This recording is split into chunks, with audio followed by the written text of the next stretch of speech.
기술보호 지원 사업의 설명회 사회자를 맡은 중소기업기술정보진흥원 김태훈 선임연구원입니다. 우선 사업 설명회를 시작하면서 오늘 진행될 순서에 대해서 간략히 안내 드리도록 하겠습니다. 첫 번째로 중소벤처기업부 남기동 사무관님을 모시고 22년 중소기업 기술개발 지원 사업의 정책 방향에 대한 설명을 듣도록 하겠습니다. 이어서 중소기업 기술정보진흥원 곽후군 실장으로부터 22년 세부 사업 설명을 듣고 잠시 쉬었다가 연구개발 계획서 작성 및 온라인 신청 방법에 대해서 이어서 설명 듣도록 하겠습니다. 이후 대중소기업 농업협력재단의 김유정 대리님께서 22년 중소기업 기술 보호 사업에 대한 설명을 해주도록 하겠습니다. 마지막으로 참석자께서 올려주신 질문에 대한 답변을 안내해드리는 순서로 마무리하도록 할 건데요. 발표 도중에 궁금하신 사항은 채팅창에 올려주시면 마지막 질의응답 시간에 답변을 드리거나 현재 대기하고 있는 사업 담당자께서 실시간으로 채팅창에 답변을 드릴 예정입니다. 그럼 첫 번째로 22년 중소기업 기술개발 지원 사업의 정책 방향에 대한 설명을 듣도록 하겠습니다. 안녕하십니까. 오늘 2022년 중소기업 R&D 지원 사업 정책 방향을 설명해 드릴 중소벤처기업부 기술개발과 남기동 사무관입니다. 여러분 만나 뵙게 돼서 반갑고요. 바로 설명해 들어가겠습니다. 순서는 저희 R&D 지원 개요, 지원 성과, 달라지는 점, 22년도 주요 사업, 기타 안내 순으로 설명을 드리겠습니다. 2022년 중소기업 R&D 사업의 총 예산은 1조 8,338억 원입니다. 21년 대비 1,109억 원이 증가하였고요.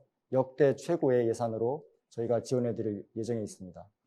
기업 주도형, 협력형, 정책 목적형으로 구분이 되어서 편성이 되어 있습니다. 자세히 살펴보면은 전략 분야, 전주기 성장 지원, 프로젝트 생태계 조성 카테고리로 구분되어 있고요. 전략 분야로서는 한국판 뉴딜, 지금 2.0 버전으로 진행이 되고 있는데요.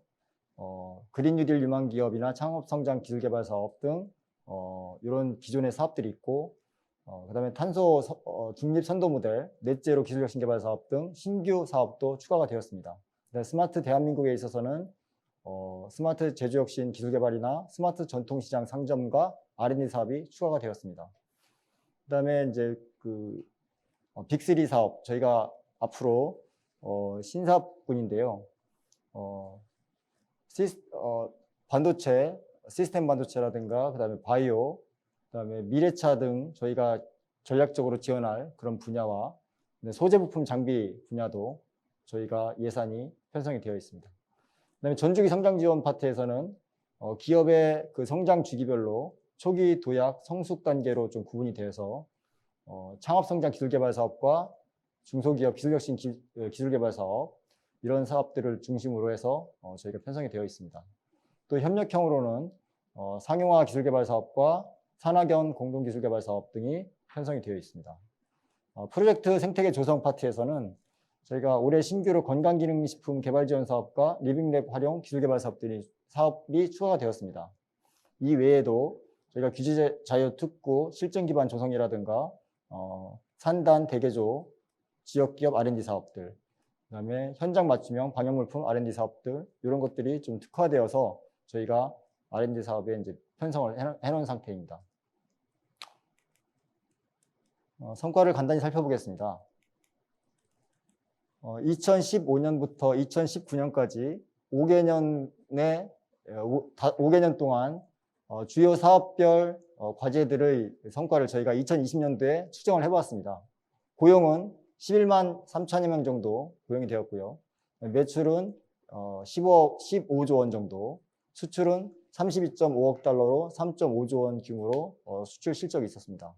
특허는 18,900여 건이 창출이 되었습니다. 그래서 이런 중소기업 R&D를 통해서 기업들이 성과 창출도 있고 경제적 파급 효과도 많이 늘어나고 있는 그런 상태에 있습니다. 지원 성과 우수 사례를 보면은 친환경 원료를 활용한 플라스틱 개발, 코코넛 껍질이나 돌가루 등으로 인해서 뭐 테크 플라스틱을 개발한다든가 아니면 뭐 그 딥러닝 기반의 자동 경부함 원격 판도 플랫폼 이런 기술도 개발을 해서 해외 수출 등의 실적이 나타나고 있고요. 그다음에 그 이슈화되고 있는 소부장 파트, 그다음에 언택트 분야의 비대면 서비스 개발, 그다음에 공동 투자형의 우수 사례도 나타나고 있습니다. 22년도에 달라지는 점에 대해서 간단히 설명드리겠습니다. 22년도 중소기업 기술개발 정책 방향으로는 크게 4가지로 구분이 되는데요. 적시적소의 중소기업 R&D 지원, 중소기업의 성장 동력 확보, 개방형 혁신 생태계 조성, 사회적 가치 창출과 창의 도전적 연구 환경 조성이 되겠습니다. 첫 번째 적시적소의 중소기업 R&D 지원은 저희가 이제 평가의 어떤 적합성이라든가 전문성을 좀 강화하고요. 그다음에 시장 기반의 기술 개발을 강화함으로 인해서 효율적인 R&D 지원이 될 수 있도록 체계를 구축하였고요. 그다음에 성장 동력 확보 측면에서는 ICT 분야라든가 그린 에너지 분야, 소부장 분야 등 미래 전략적 저희가 육성해야 될 그런 산업군을 중심으로 해서 저희가 R&D를 편성해 놓았습니다. 그다음에 지역균형 뉴딜 촉진 등 전략산업 육성은 한국형 뉴딜이 1.0에서 2.0으로 이제 전환되면서 저희가 지역균형 뉴딜을 추진하고 있습니다. 그에 맞는 R&D 사업도 저희가 편성을 해서 추진을 하고 있습니다. 마지막으로 생활밀착형 R&D 사업. 저희가 중소기업 R&D 지원이 단순 기업의 영리만을 추구하는 것이 아니라 R&D 개발을 통해서 사회적 문제 해결이라든가 최근 코로나 발생으로 인해서 어떤 뭐 코로나 관련 진단 키트 개발 이런 것들 등 우리 생활과 밀접하게 연결되어 있는 그러한 문제를 해결하기 위해서 R&D 사업을 저희가 지원을 해드리고 있습니다. 그다음에 빅데이터 기반 관리는 저희가 이제 그 올해부터는 범부처 R&D 통합관리 시스템 아이리스가 오픈이 되었습니다. 작년까지는 중소기업 기술개발사업 종합관리 시스템인 SM텍을 통해서 저희가 사업 관리를 했고 사업 공고도 하고 이렇게 해왔는데 올해부터는 저희가 범부처 R&D가 통합이 되면서 이런 빅데이터 기반의 관리를 하게 되었습니다. 그다음에 이제 중요한 거는 저희가 뭐 일부 업체가 있는데요. R&D의 어떤 부정사용 때문에 저희 이제 그 기업 이미지를 좀 나쁘게 하는 저희 R&D 사업에 좀 저해 요소가 되는 그런 기업들이 나타나고 있어서 이 부정사용 근절 조치를 강화하기 위해서 저희가 제도를 개선을 하였습니다. 첫 번째 적시적소의 중소기업 R&D 지원을 좀 더 구체적으로 살펴보면은 저희가 중소기업 중에 R&D 역량이 높은 기업들이 많이 참여할 수 있도록 저희가 평가 지표에 연구개발 역량을 추가로 신설을 했고요. 약 15점의 배점을 두었습니다. 그다음에 평가위원회 그 기술분류 체계를 세분화해서 해당 R&D에 적합한 평가위원이 평가를 할 수 있도록 그렇게 개선을 했고요. 그다음에 과제 선정 및 관리 체계도 실집행 연구 계획의 적정성이라든가 연구 집행 이런 부분도 저희가 좀 구체적으로 살펴보고 그다음에 기업 실집행 현황을 상시 모니터링할 수 있도록 저희가 제도도 좀 개선을 했습니다. 마지막은 저희가 지금 민간 투자 R&D가 상당히 좀 중요합니다. 정부 R&D에서 좀 탈피해서 기업들이 자율적으로 스스로 개발에 참여할 수 있도록 저희가 유도하기 위해서는 어떤 투자형이라든가 민간 투자형 연계형이라든가 뭐 팁스, 뭐 공동 투자형 이런 R&D가 중요하기 때문에 정부도 거기에 맞춰 매칭 방식으로 해서 R&D 지원을 강화해 나가고 있습니다. 중소기업의 성장 동력 확보가 무엇보다 중요합니다. 지금 우리나라가 이제 글로벌화, 이제 글로벌 기업들이 많이 좀 나와야 되고 국내에만 머물 것이 아니라 해외 수출이라든가 이런 부분이 중요하기 때문에 거기에 맞는 기술을 개발하기 위해서는 지금 이제 저희가 부딪히고 있는 소부장 문제, 그다음에 디지털 뉴딜 뭐 이런 문제, 그다음에 빅3 분야, 향후에 우리가 고성장이 기대되는 이런 산업에 대한 집중 투자, 그다음에 마지막으로는 기후 환경, 환경 이런 그 변화에 우리가 적극 대응하기 위해서는 해당 기술들을 개발할 그런 필요성이 좀 대두되고 있습니다. 그래서 소부장 분야에 대한 예산이 뭐 550억 원, 그다음에 디지털 뉴딜도 232억 원, 그다음에 빅3 분야도 한 434억 원 정도, 에너지 분야 이쪽 분야도 464억 원 정도 저희가 예산을 편성해서 집중 지원할 계획에 있습니다. 개방형 혁신 생태계 조성 파트인데요. 지금 한국형 뉴딜 2.0 저희가 이제 추진을 하고 있는데 무엇보다 지역에 있는 그 유망 기업들 성장을 저희가 성장을 위해서는 스타기업 육성이라든가 지역의 주력 산업에 대해서 저희가 R&D를 집중 지원할 필요성이 있습니다. 그래서 거기에 맞게끔 저희가 R&D를 지원하고 있고요.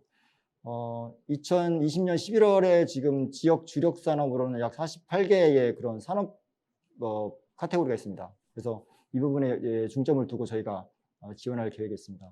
또한 그 각 지역에 있는 대학이나 연구기관을 통해서 저희가 중소기업 산학연 거점 기관으로 이제 지정을 하고 처음에 R&D 기획, R&D, 사업화까지 전주기 지원을 강화할 수 있도록 저희가 체계적으로 이제 좀 지원할 계획이 있습니다. 산학연 콜라보 사업에 있어서는 매칭기관 트랙을 신설해서 이런 어떤 매칭기관이 검증한 유망 기업들을 육성할 수 있도록 그런 체계도 좀 개편을 했고요. 그다음에 기업 간 협력이 무엇보다 중요한데 오픈 이노베이션 네트워크 아이콘을 통해서 연 2회 정도의 과제 발굴을 하고 그다음에 이제 네트워크형 R&D 연계까지 지원할 수 있도록 저희가 좀 개편을 또 제도 개선을 하였습니다. 마지막은 저희가 R&D에 성공한 다음에 이제 기업들이 필요로 하는 어떤 자금 애로사항이 있습니다. 이런 부분을 해결하기 위해서 R&D 전담은행을 통해서 투자 자금을 2022년도에는 약 500억 원 규모, 그 다음에 그 어떤 시설 운전 자금의 저리 융자 파트에서는 1.2조 원 규모로 저희가 이제 그 자금 예산도 확대를 해놨고요.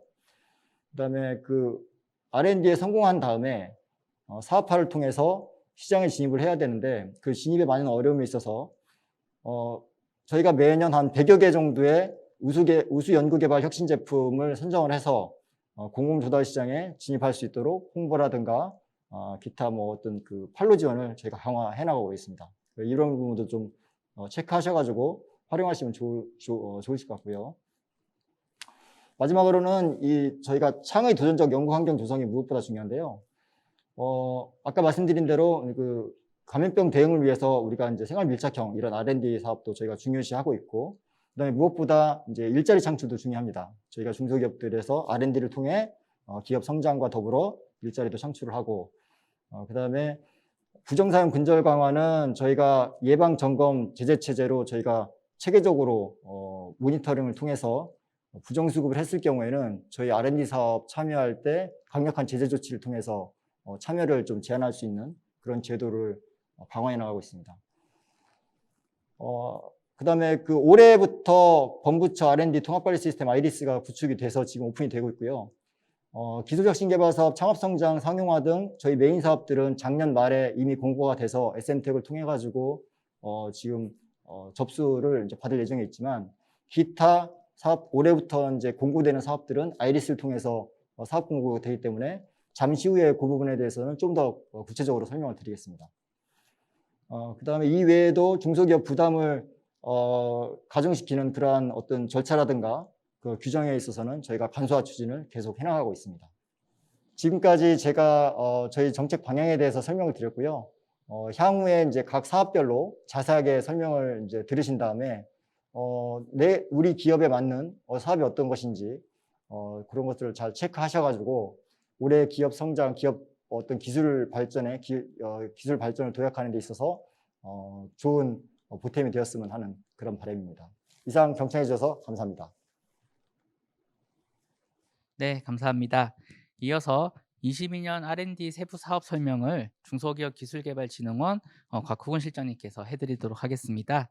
사업 소개를 들으시면서 궁금하신 사항은 채팅창에 입력해 주시면 개별 사업 담당자께서 답장을 올려주실 예정이오니 궁금하신 사항은 채팅창에 올려주시기 바랍니다.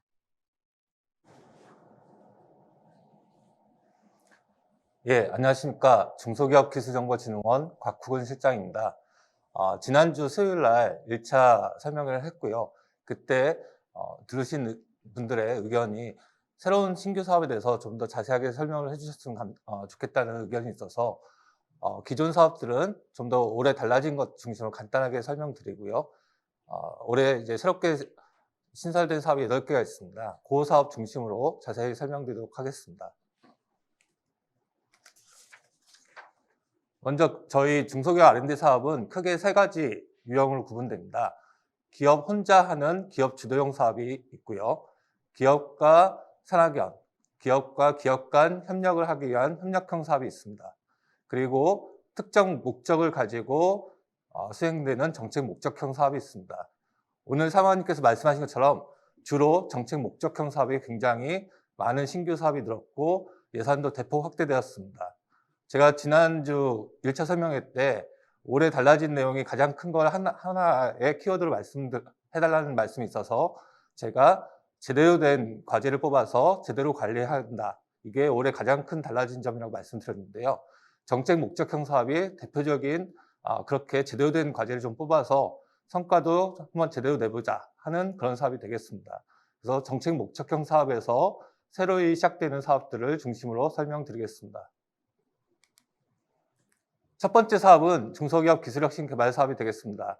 올해 4,277억 원 중에 신규 과제에 1,745억 원을 투자할 계획입니다. 저희 중소기업 R&D 사업 중에 가장 오래되고 대표적인 사업이라고 할 수 있는데요. 창업 후 어느 정도 성장 단계에 이른 기업들이 좀 더 스케일업 할 수 있도록 지원해주는 사업이 되겠습니다. 지원 규모도 상당히 좀 크고요. 4년에 20억 원까지 지원하는 대형 사업도 저희가 운영을 하고 있습니다. 세부 내역 사업들 보면 6가지로 구분되어 있는데 다시 크게 2가지로 먼저 구분할 수가 있습니다. 먼저 일반 분야를 지원하는 일반 과제가 있고요. 그 다음에 소부장 분야를 지원하는 소부장 소득회계 분야가 있습니다. 그래서 2가지 분야를 먼저 나누시고 그 안에 초기, 도약, 성숙 해서 기업의 어떤 R&D 단계라든지 저희 지원 규모를 가지고 다시 3가지로 구분합니다. 가장 초기 단계가 시장 대응형 또는 소부장 일반 과제라고 저희가 표현하고요. 최대 2년에 5억 원까지 지원을 합니다. 그래서 좀 더 시장의 변화에 대응하기 위해서 바로 저희가 현장에 접목할 수 있는 과제를 지원한다고 보시면 되겠습니다. 그 다음 단계는 도약 단계 사업이 되겠는데요. 시장 확대형 과제 또는 소부장에서는 소부장 전략 과제라고 표현하고 있습니다. 최대 2년에 6억 원까지 지원하고 디지털 그린이나 빅3 등 중점 전략 분야를 타겟팅해서 지원하는 품목 지정 방식이 되겠습니다. 저희 제도전 과제, 그러니까 업력은 7년 넘었지만 그 매출액 20억이 안 돼서 좀 지원 공백이 있는 거 아니냐라는 그 질문이 지난주에 있었는데요. 저희가 제도전 과제라는 걸 형태를 운영을 해서 그런 좀 지원 공백을 해소하려고 저희가 운영을 하고 있습니다. 마지막 단계는 성숙 단계인데요. 가장 이제 큰 규모로서 저희가 지원을 하고 그 지원 분야도 단순히 내수 사업에 집중하는 게 아니라 세계 시장에 진출하기 위한 좀 대형 과제를 지원하는 게 수출 지향형 또는 소부장에서는 강소기업 100 과제가 되겠습니다. 최대 4년에 20억 원까지 지원을 하고요. 이 분야에 있어서는 세계 시장을 진출한다는 명확한 목표가 필요하다고 하겠습니다. 두 번째는 창업성장 기술개발 사업이 되겠습니다. 이 사업은 창업 7년 이내에 창업 기업을 대상으로 하는 전용 사업이 되는데 이것도 질문사항에 창업 10년으로 이렇게 창업기업 지원법이 개정이 됐는데 여기도 개정이 되느냐, 개선이 되느냐라고 말씀해 주셨는데요. 저희가 이 법 개정이 올해 6월 달부터 시행됩니다. 그래서 그 시행 시점에 맞춰가지고 저희가 반영해서 운영할 것이고 세부적인 사항은 사업 공고를 확인해 주시면 감사하겠습니다. 이 사업도 내역 사업이 3가지로 구분됩니다. 초기 기업을 대상하는 디지털 과제와 도약 단계의 전략형 과제, 그리고 성숙 단계 팁스 과제 3가지로 구분되고요. 그 지원 한도도 보시면 최대 1년에 1.2억 원부터 최대 2년에 5억 원까지 차별하여 지원합니다. 먼저 디지털 과제를 좀 더 세부적으로 말씀드리면 R&D에 대한 첫 번째로 수행하는 과제라든지 재창업 과제, 소셜 벤처 등 다양한 분야의 초보 기업을 대상으로 지원을 하고요. 그다음에 전략형 과제는 지금 말씀드렸듯이 저희가 중점 지원하는 분야별로 나누어서 지원을 합니다. 그리고 팁스 과제는 독특한 게 먼저 민간 분야에서 1억 원 이상을 투자하면 정부가 9억 원을 투자해서 10억 원 정도의 제대로 된 기술 창업 기업을 육성하겠다는 그런 사업이 되겠습니다. 이 중에서 R&D는 최대 2년에 5억 원까지로 구분해서 지원합니다. 세 번째는 소상공인 자영업자를 위한 생활혁신형 기술개발 사업이 되겠습니다. 이 사업도 크게 2가지로 구분이 되는데요. 먼저 비즈니스 모델을 개발하는 과제가 있고요. 그 다음에 생활혁신 개발이라고 해서 좀 규모는 작지만 소상공인이 직접 바로 현장에 적용할 수 있는 약간 소규모 과제, 이렇게 2가지로 나눠서 지원을 합니다. 그래서 지원 한도를 먼저 보시면 비즈니스 모델 개발 과제는 1차적으로 비즈니스 모델을 기획하는데 3개월에 1,450만 원, 그다음에 비즈니스 모델을 실제 개발하는데 2년에 4억 원 정도로 해서 중형급 과제로 지원을 할 계획이고요. 단순히 중소기업이 하는 게 아니라 대학 연구소나 민간 컨설팅 기업 등과의 컨소시엄을 구성하는 게 가능한 사업이 되겠습니다.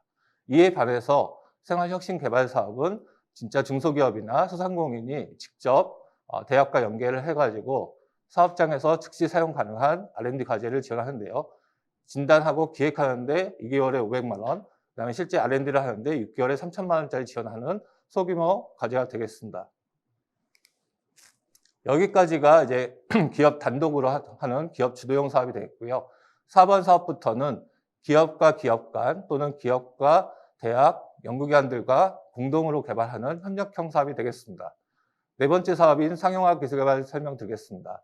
이 사업은 대표적으로 구매조건부 신제품 개발 사업과 네트워크형 사업으로 구분이 됩니다. 구매조건부 신개발 사업은 기업이 이 제품을 개발하거나 신기술 개발하면 수요처에서 사주겠다라는 구매를 조건으로 해서 하는 사업인데요. 그래서 구매처에 구매 동의서나 구매 계약서가 반드시 필요한 사업이 되겠습니다. 그래서 지원 내용을 보시면 구매 연계형이나 공동 투자형으로 구분돼서 이 협력 의사를 반드시 밝히고 그 개발을 제한한 과제에 대해서 지원하게 되어 있습니다. 지원 한도는 구매 연계형은 2년에 5억 원, 공동 투자하는 경우에는 3년에 12억 원까지 지원하는 중대형 과제가 되겠습니다. 네트워크형 기술개발 사업은 구매처가 아니라 중소기업과 중소기업들이 서로 모여서 새로운 융복합된 기술을 개발하는 사업이고요. 그래서 당연히 3개 이상의 기업들이 서로 협력을 하는 사업 모델이 되겠습니다. 그래서 네트워크 기획을 먼저 하고 그걸 통과한 과제들에 대해서 본격적인 R&D를 지원하는 이런 단계별 지원을 하고 있고요. 네트워크 기획에 있어서는 6개월에 3천만 원, R&D는 2년에 6억 원까지 지원하고 있습니다. 산학연 콜라보 사업이 되겠습니다. 산학연 콜라보 사업도 과거에 저희가 굉장히 오랫동안 수행한 사업이고요. 중소기업이 R&D를 하는데 여러 가지 어려움이 많습니다. 단순히 자금만 저희가 지원해드린 게 아니라 인력이나 인프라 같은 여러 가지를 저희가 같이 지원해주지만 좀 더 좋은 성과를 나타낼 수 있는데요. 그래서 기업들이 혼자 하기 어려운 경우에 대학과 실현연들이 같이 도와준다. 이렇게 보시면 되겠습니다. 그래서 내역 사업도 크게 2가지로 구분됩니다. 대학과 같이 협력하는 산학협력 사업, 그리고 연구소와 같이 협력하는 4년 협력 과제, 이렇게 2가지로 구분되고요. 이것도 마치 앞에 있는 것처럼 동일하게 2단계로 지원을 합니다. 그래서 먼저 예비 연구를 해서 이 기술개발 과제가 정말 시장성이 있고 어느 정도 실현 가능성이 있는지를 먼저 테스트하는데 8개월에 5천만 원을 지원해드리고요. 그것을 통과한 과제들에 대해서 본격적인 R&D를 위해 2년에 4억 원까지 지원을 합니다. 산학협력 과제와 4년 협력 과제가 지원 한도는 동일하고 어떤 대학과 협력하느냐, 연구소와 협력하느냐에 따라서 구분된다. 이렇게 보시면 되겠습니다. 6번째는 이제 신규 사업이 되겠습니다. 올해 처음 하는 사업인데 방금 전에 설명드렸던 산학연 콜라보 사업이 단순히 일회성 협력에 그치는 거 아니냐. 중소기업이 도움을 받으려면 꾸준하고 그다음에 지속적으로 도움을 필요한데 그런 지속적인 네트워크를 하기 위한 플랫폼을 먼저 구축을 하고 그 플랫폼이 중심이 돼서 R&D에 대해서 기획뿐만 아니라 그다음에 R&D 사업화까지를 일괄 지원해주는 그런 모델이 필요하다라고 해서 만들어진 신규 사업이 되겠습니다.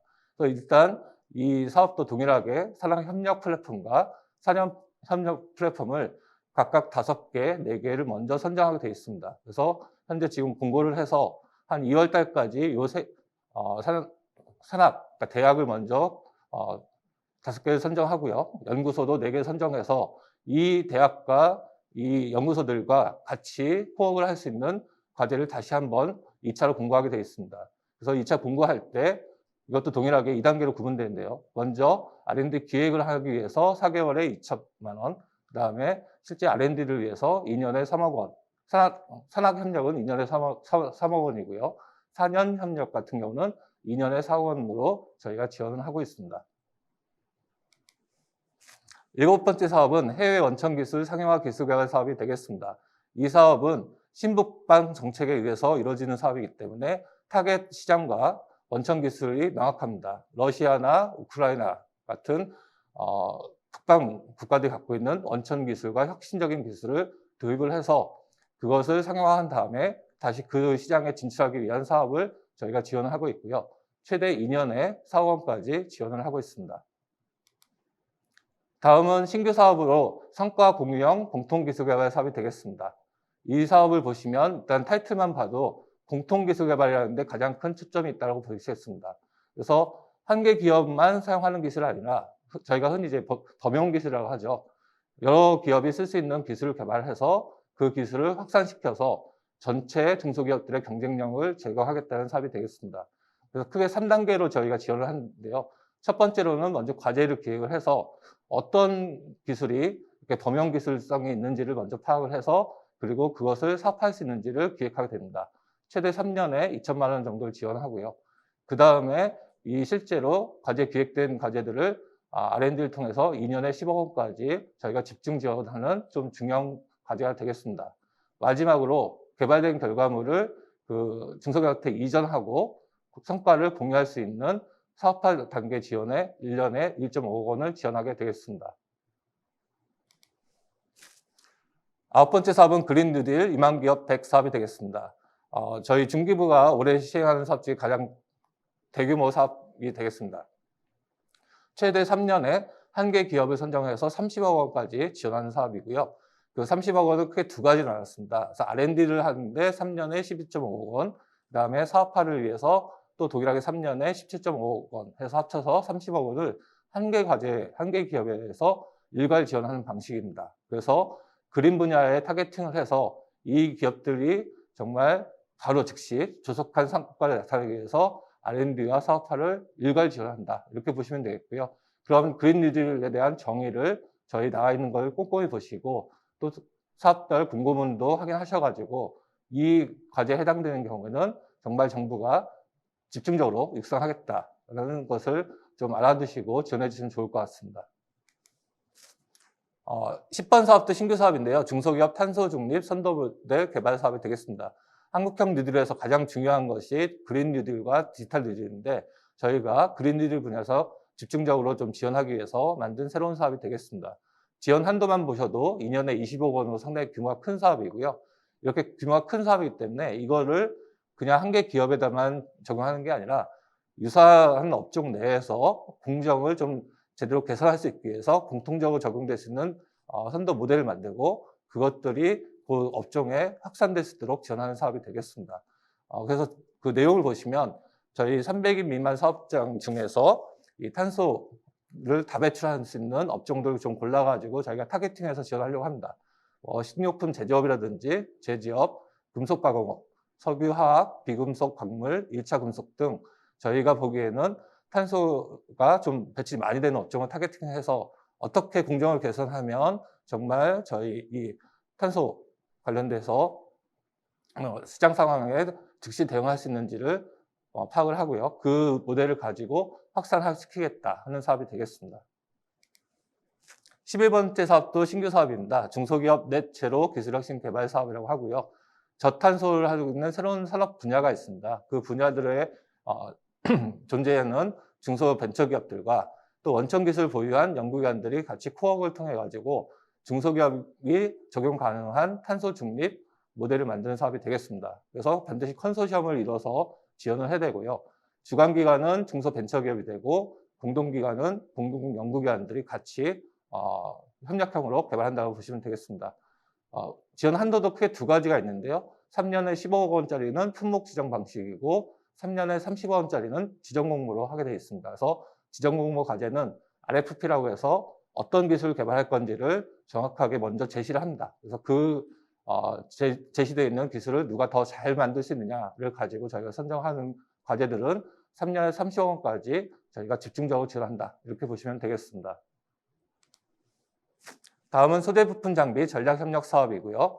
작년도에 처음으로 이제 신설한 사업이 되겠습니다. 올해는 2년 차로 되는데 먼저 소재 부품 장비 분야에서 기술력과 인프라 또한 인력들을 보유한 대학과 연구기관들을 운영기관을 먼저 선정을 합니다. 이 운영기관들을 중심으로 해서 전략적으로 협력하는 그런 사업이 되겠습니다. 그래서 1단계로는 먼저 과제 기획을 하고요. 2단계로는 그 과제가 도출된 과제에 대해서 본격적인 R&D를 지원하는 방식입니다. 그래서 보시면 운영기관과 주관기관이 같이 소부장 분야의 핵심 원천 기술을 개발을 하고요. 그게 지원 한도가 최대 2개월에 1,500만 원이 되겠습니다. 그 기획된 과제들을 실제로 개발하는 데는 최대 2년에 8억 원까지 지원을 하고 있습니다. 13번은 테크브릿지 활용 상용화 기술개발 사업이 되겠습니다. 이 사업도 사업명만 보면 정확한 타겟을 할 수가 있는데요. 테크브릿지라는 게 기보가 지금 현재 운영 중에 있는 공공연에서 보유한 기술을 중소기업들한테 이전하는 기술 이전 플랫폼입니다. 그래서 이 기술 이전 거래를 플랫폼을 통해서 실제 거래된 기술을 상용화하기 위해서 필요한 후속 R&D를 최대 2년에 8억 원까지 지원하는 사업이 되겠습니다. 반드시 테크브릿지를 통해서 이전한 기술이기 때문에 이 사업은 지정공모 형태로 운영이 되겠습니다. 14번은 공정품질 기술개발 사업입니다. 이 사업도 중기부 사업 중에 굉장히 오래된 대표 사업 중에 하나인데요. 중소기업들이 보시면 공정이나 공장이 굉장히 노후화되거나 그래서 생산성도 많이 떨어지고 거기서 실제로 일하시는 생산 인력들도 굉장히 열악한 환경에 노출되어 있는 경우가 많습니다.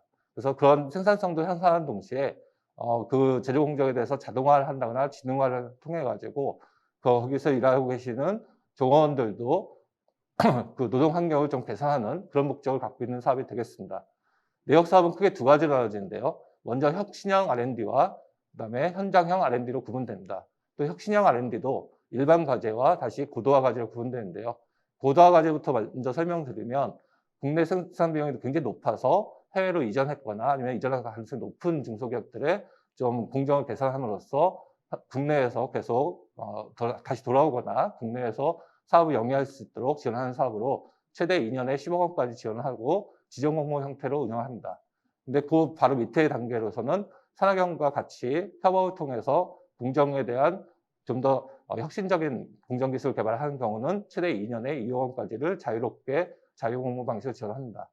근데 이렇게 이제 좀 규모가 큰 사업 과제들과 봤을 때는 좀 작은 규모의 과제를 현장형 R&D라고 표현하고요. 소기업들 중심으로 해서 불량률을 감소하거나 원가 절감을 위한 공정기술 중심으로 해서 최대 1년에 5천만 원까지 지원하는 소액 과제도 운영을 하고 있습니다.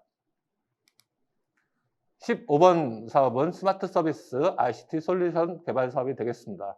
이 사업은 중소기업들뿐만 아니라 중소서비스업들의 경쟁력을 제고하기 위해서는 ICT 솔루션을 갖고 있는 기업들, 그 기업들의 전문성도 제고할 필요가 있다. 이 ICT를 제공해주는 기업들의 경쟁력을 제고하기 위한 사업이 되겠습니다. 그래서 보시면 서비스 혁신 기반 구축을 위해서 솔루션 개발 중소기업들의 갖고 있는 솔루션을 고도화하거나 아니면 새로운 솔루션을 개발하고 새로운 비즈니스 모델을 창출하기 위해서 지원하는 사업이고요. 그 밑에 보시면 다시 세 가지로 나눠져서 수요기업과 매칭하는 경우, 그다음에 공급기업 혼자 하는 경우, 그다음에 컨소시엄 형태로 하는 경우 세 가지로 구분해서 저희가 지원하고 있습니다. 지원 한도도 최대 2년에 5억 원까지 지원하고 있으니까 많은 관심 부탁드리겠습니다. 다음은 제조 데이터 공동 활용 플랫폼 기술 사업이 되겠습니다. 이 사업도 제조 현장에서 굉장히 많이 사용 가능한 공통 활용 플랫폼 모델을 만들고 그 모델을 확산하기 위한 사업이 되겠습니다. 그래서 최대 2년에 21억 원까지 상당히 집중적으로 지원하는 대형 과제가 되겠습니다. 그래서 주로 해야 될 거는 DNA라고 해서 데이터 네트워크 AI를 활용해서 제조 데이터를 공동 활용할 수 있는 플랫폼을 개발하는데 꼭 필요한 핵심 기술을 개발한다. 이렇게 보시면 되겠습니다. 17번 사업도 신규 사업입니다. 스마트 제조 혁신 기술 개발 사업이라서 방금 말씀드렸던 그런 DNA 분야의 스마트 제조 혁신 고도화 동시에 스마트 공장의 공급 기업들이 있습니다. 이 공급 기업들의 경쟁력을 제고하기 위한 사업이 되겠고요.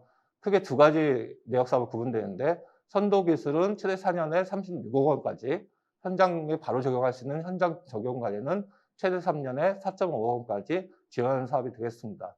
지원 내용도 보시면 스마트 제조를 3개 분야로 쪼개가지고 저희가 차별화를 지원합니다. 첨단 제조 분야와 그다음에 유연 생산 분야, 그리고 현장에 직접 적용할 수 있는 현장 적용 분야로 구분해서 각각 저희가 구분하여 지원할 계획입니다. 18번 사업도 신규 사업인데요. 건강기능식품 개발 지원 사업이 되겠습니다. 저희가 웰빙 바람이 많이 굉장히 강하기 때문에 과거에 신약 같은 바이오 분야가 굉장히 커졌습니다. 또 이와 더불어서 건강기능식품 분야도 시장이 굉장히 커지고 있기 때문에 이 사업을 좀 더 육성하기 위해서 만든 신규 사업이 되겠습니다. 그래서 보시면 내역 사업이 다시 두 가지로 나눠지는데요. 첫 번째가 POC라고 해서 Proof of Concept입니다. 단순히 과제만 기획하는 게 아니라 이 만들어진 과제들이 정말 규제 내용과 절차를 검토해서 실현 가능성이 있는지, 그리고 시험 평가 방법에 대해서 체계적으로 좀 설계 가능한지 먼저 하는 단계가 최대 2개월에 한 100만 원 정도 지원해서, 1000만 원 정도 지원해서 먼저 POC 단계를 거치고요. 이 POC 단계를 통과해서 선정된 과제들에 대해서는 다시 두 가지 트랙으로 나눠서 지원을 합니다.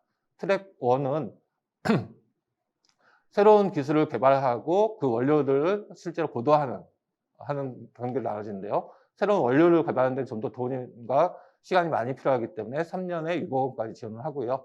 기존 원료들을 고도화하기 위한 과제는 트랙 2라고 해서 최대 2년에 4억 원까지 구분해서 지원을 합니다.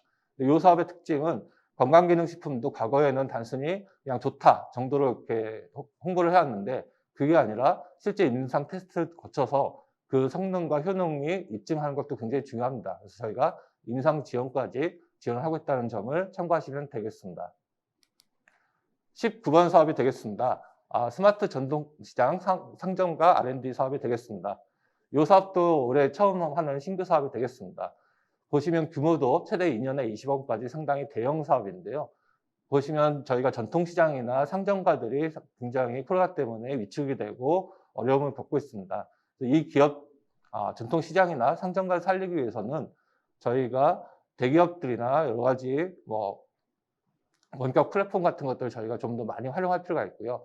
그러기 위해서 가장 중요한 것은 ICT 기술을 접목하는 게 필요하다고 판단해서 만든 사업이 되겠습니다.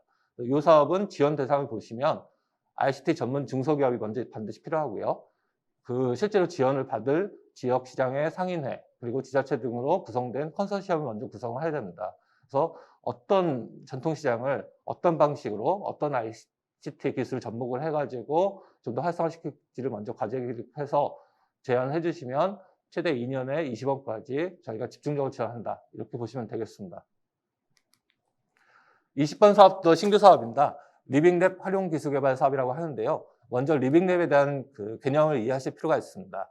과거에는 저희가 테스트베드라고 해서 어떤 기술이나 제품이 만들어지면 이게 진짜 실제로 가능한지, 작동이 가능한지를 테스트하는 그런 테스트베드를 운영을 해왔습니다. 근데 이거는 반드시 소비자가 참여하지 않는 공급 기업 중심의 테스트베드였고요. 이거를 정말 그 과정 중에 한번 소비자들 계속 써보면서 그 새로운 아이디어나 아니면 좀 개선할 점을 계속 피드백하는 그런 절차도 중요하다 해서 만들어진 개념이 리빙랩이 되겠습니다.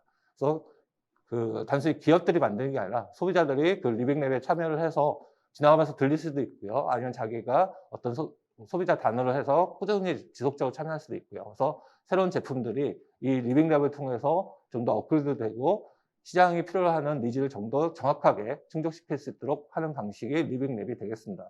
그럼 먼저 리빙랩을 저희가 선정을 해야 되겠죠. 그래서 현재 리빙랩 플랫폼을 선정하려고 하고요. 그 플랫폼에 대해서는 한 개당 10억 원까지 저희가 지원을 합니다. 그래서 먼저 리빙랩 플랫폼 구축하고, 그럼 이 리빙랩에서 을 활용해서 필요한 기술 개발을 하는데 저희가 실증을 하고 그다음에 검증 중심으로 하는 R&D에 최대 2년에 과제당 5억 원까지 지원하는 방식이 되겠습니다. 21번은 해외 인증 규격 적합 제품 기술 개발 사업이 되겠습니다.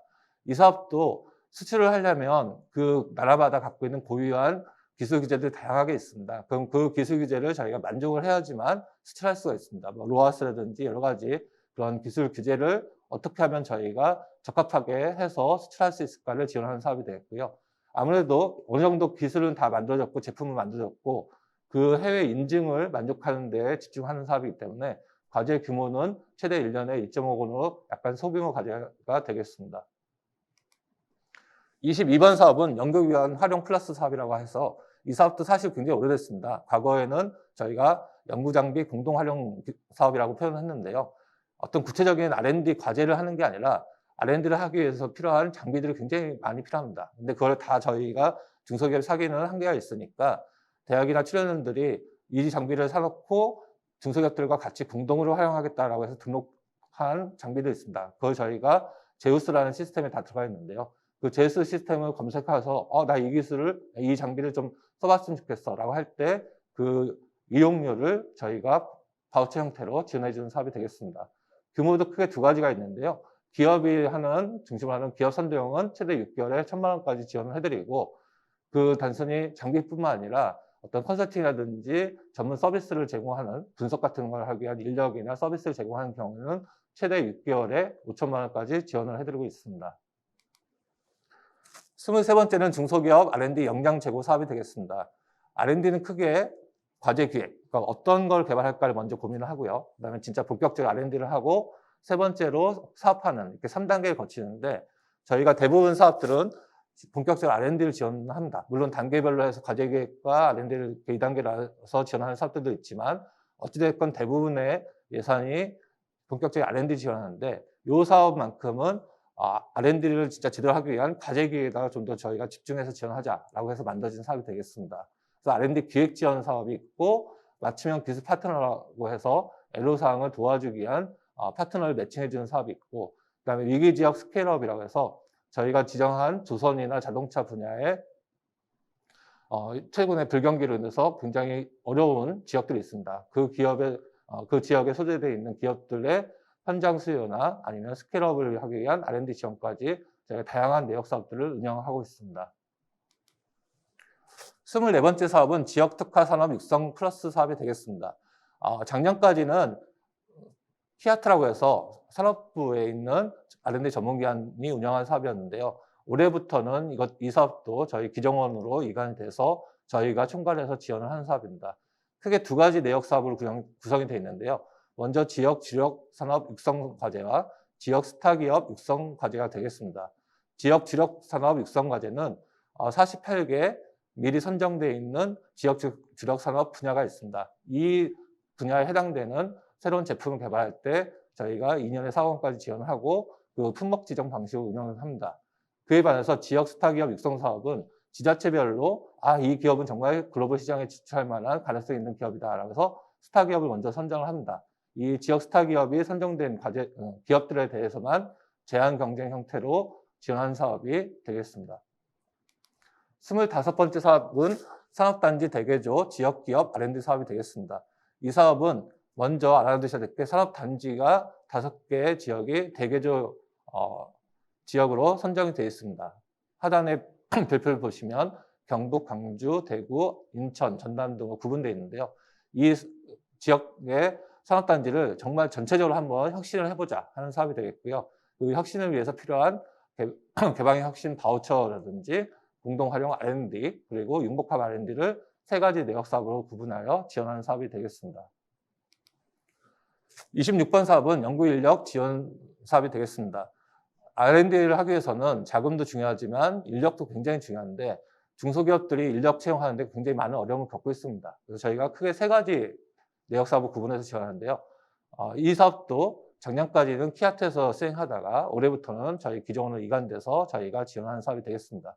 먼저 첫 번째 내역 사업은 신진 연구 인력 채용 지원이라고 해서 저희가 좀 젊은 사람들이 만 39세 이하의 좀 신진 인력들이 채용할 때 최대 3년의 기준 연봉의 절반을 지원해 주는 사업이 되겠고요. 두 번째로는 공공연에서 파견을 하는 경우에도 동일하게 3년에 50%를 지원합니다.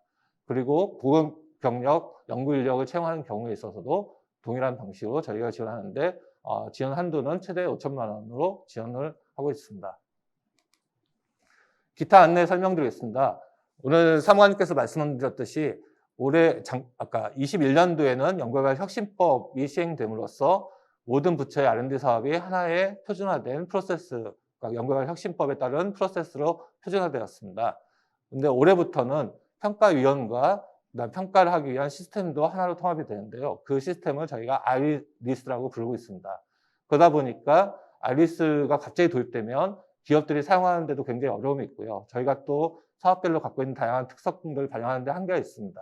그래서 저희가 과기부랑 협의를 해서 주요 5개 사업은 과제 수도 굉장히 많고 기업들이 갑자기 전환이 되면 너무 혼선이 크니까 일단 SM택을 활용하겠다라고 해서 기술혁신, 창성, 상용화, 산학연 콜라보, 공정품질 이 5개 사업은 올해까지는 일단 SM택을 통해서 작년과 동일한 방식으로 지원을 합니다.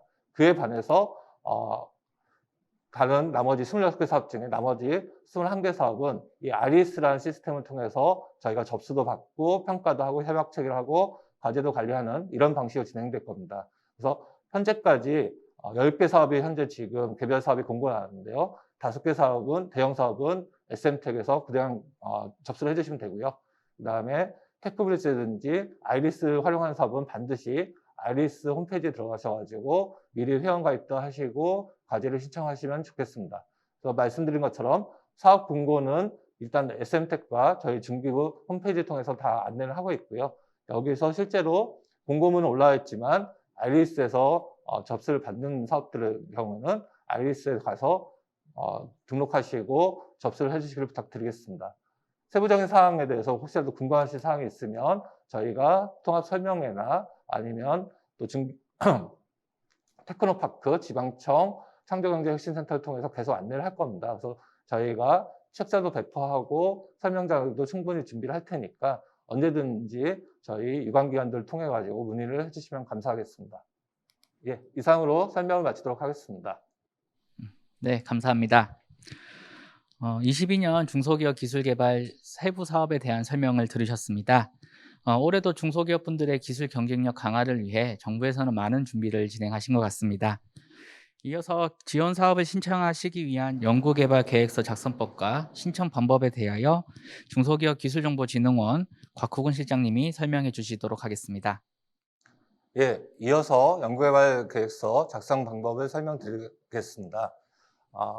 저희 중소기업 R&D 사업에 대해서 올해 달라진 점에 대해서 제가 한번 설명드렸었는데요.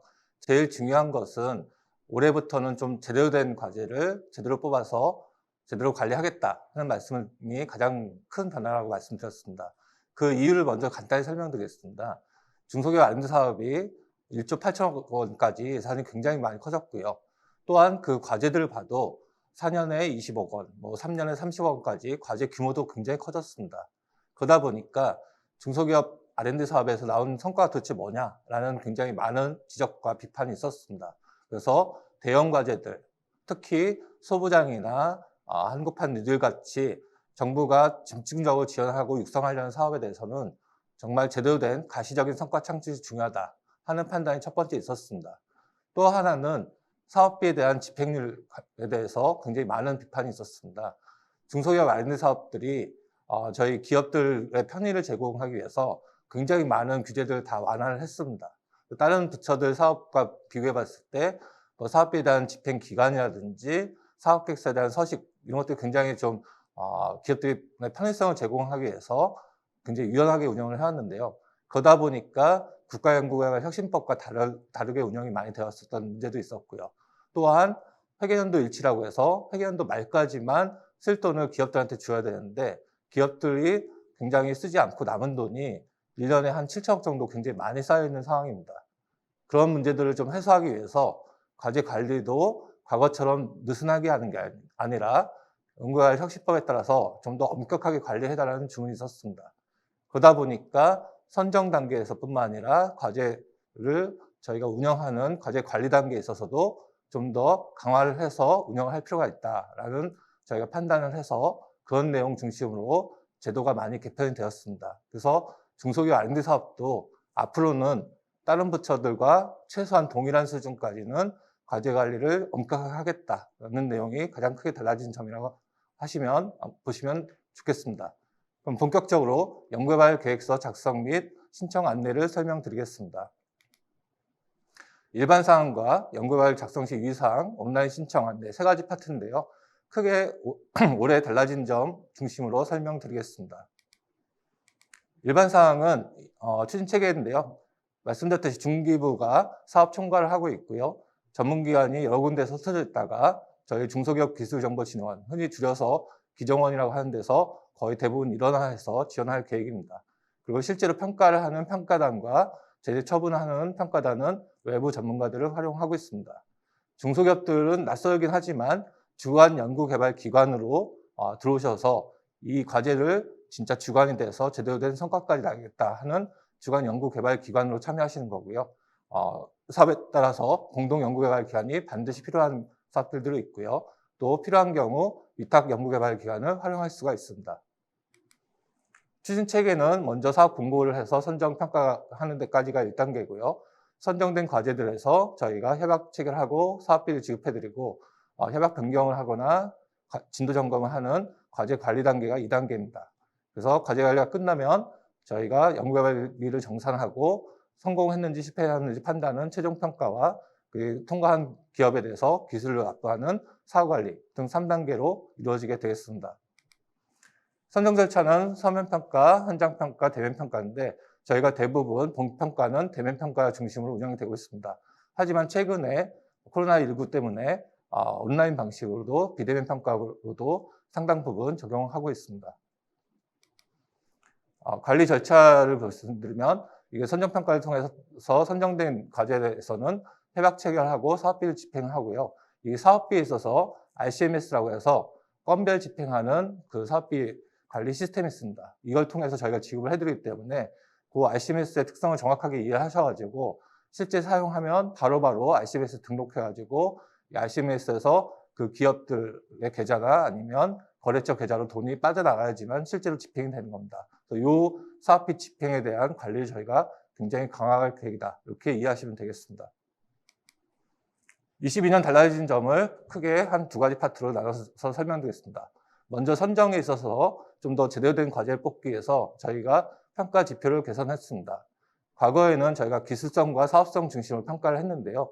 이 기술 개발을 정말 할 필요가 있느냐, 기술적으로 우수하냐, 그다음에 사업화 가능성이 있느냐만 보다가 이것만 과제만 좋으면 뭐하냐, 이 과제를 진짜로 개발할 수 있는 역량이 있는 기업이 선정되는 게 훨씬 더 중요하다. 그리고 그 기업의 사업화를 통해서 매출이나 고용이 느는 것도 중요하지만 더 넓게 경제적으로나 기술적으로도 좀 더 다양한 기업들한테 확산시킬 수 있거나 아니면 사회 문제 해결 같은 다양한 파급 효과도 중요하다 해서 그런 내용들에 대한 평가 지표가 신설이 되었습니다. 또한 말씀드린 것처럼 연구개발비를 정말 제대로 관리하고 실시간으로 정확하게 집행할 수 있느냐에 대한 평가도 저희가 신설하여 크게 3가지 평가 항목이 추가되었습니다.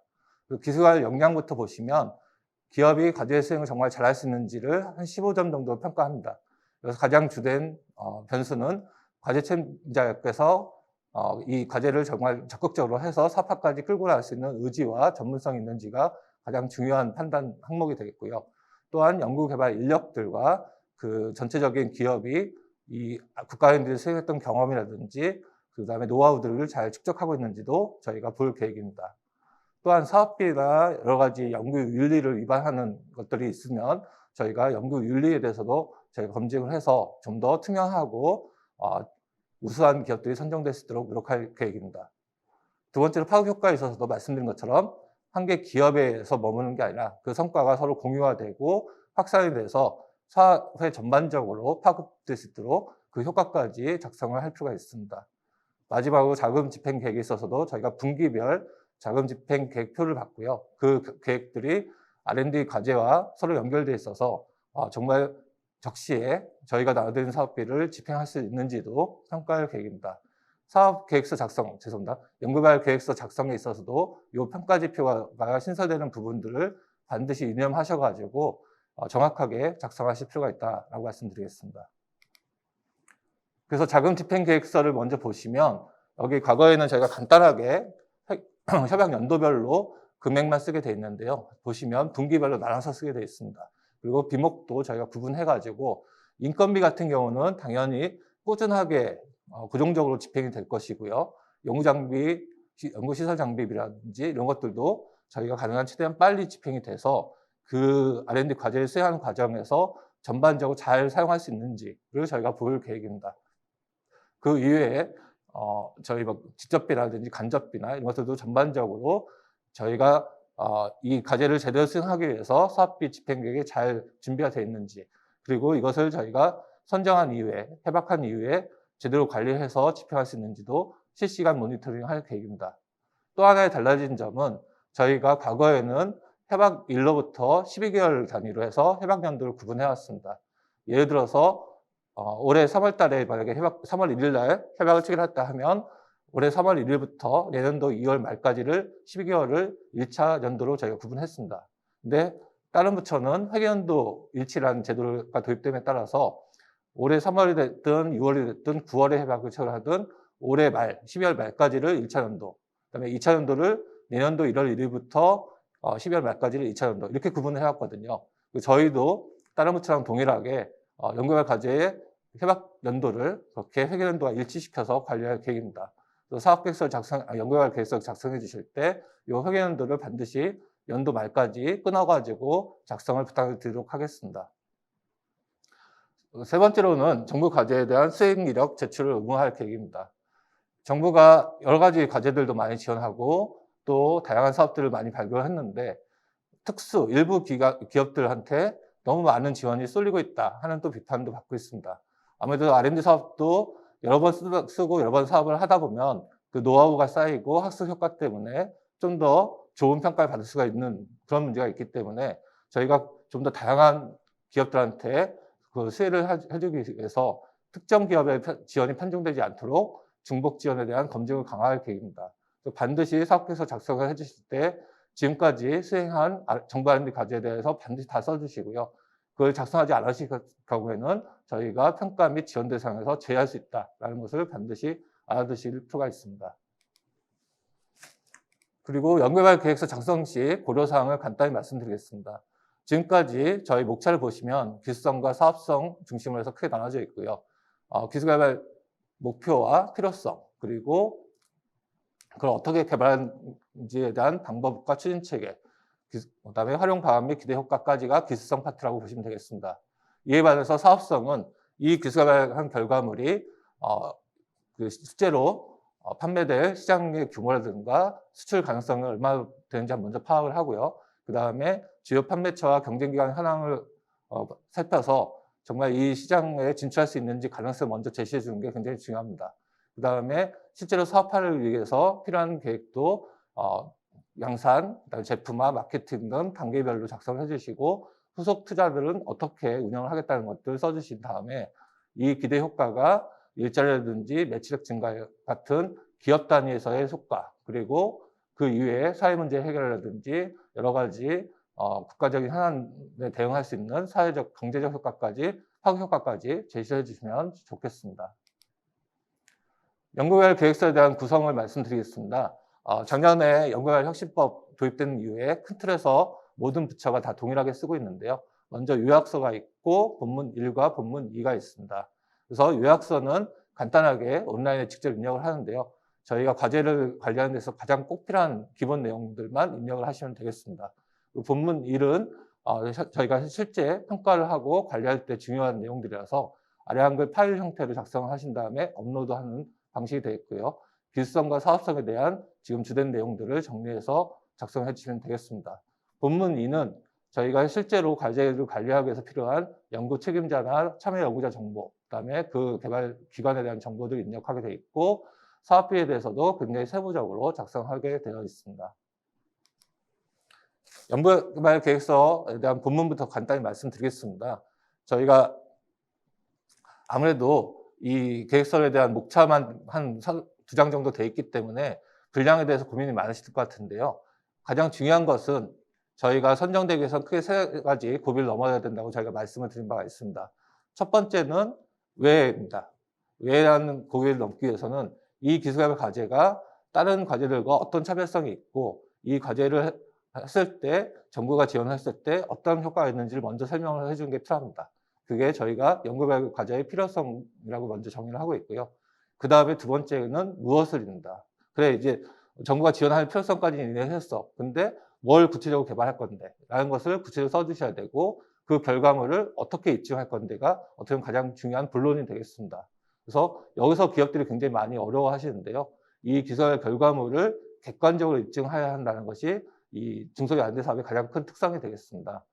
저희가 R&D 사업은 크게 기초, 응용, 개발로 나눠지고요. 중기업 R&D 사업은 대부분 개발 단계의 과제입니다. 그러니까 어떤 기초적인 이론적인 연구가 아니고 어떤 응용 단계의 표준 단계가 아니고 실제 제품이나 눈에 보일 수 있는 기술이 나와줘야 됩니다. 그래서 이 기술 개발 결과물을 어떻게 진짜 입증을 할 것이냐가 굉장히 중요한 평가 요소가 된다라고 보시면 되겠고요. 마지막은 어떻게 할 것이냐입니다. 연구할 방법이라든지 체계, 그다음에 사업비를 어떻게 잘 활용하겠다는, 어떻게 R&D 사업을 끌고 나가겠다는 이 세 가지 부분을 보시면 되겠고요. 이 세 가지 고비를 넘겨야지만 좋은 점수를 받고 선정될 가능성이 높아진다. 이렇게 이해하시면 되겠습니다.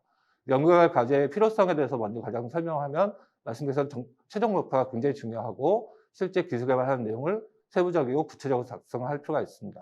그리고 다른 과제들과 어떻게 창의적이고 다른지에 대한 차별성도 중요하고요.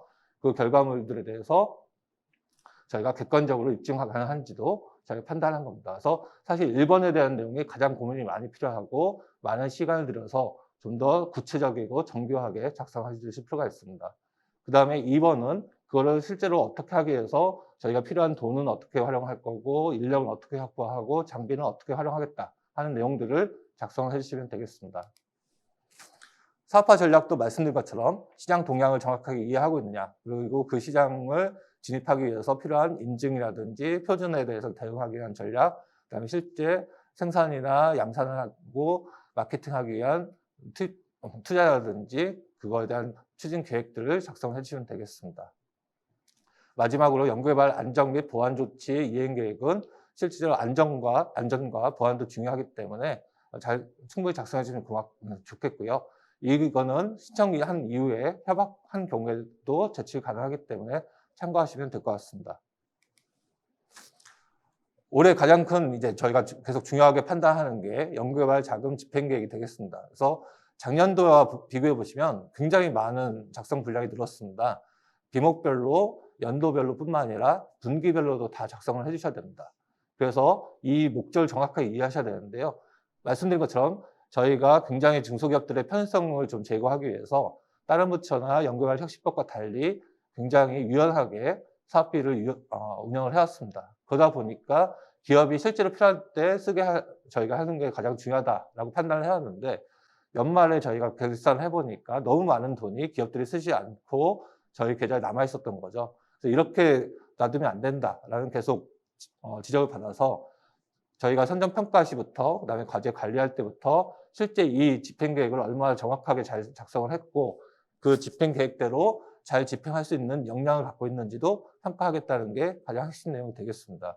그래서 왼쪽에 서식을 꼼꼼히 보시고요. 실제로 접수하는 기간 때 이걸 가장 먼저 고민하셔가지고 저희가 직접 필요하신 돈들을 이 회계연도에 맞춰가지고 잘 작성해 주실 필요가 있습니다.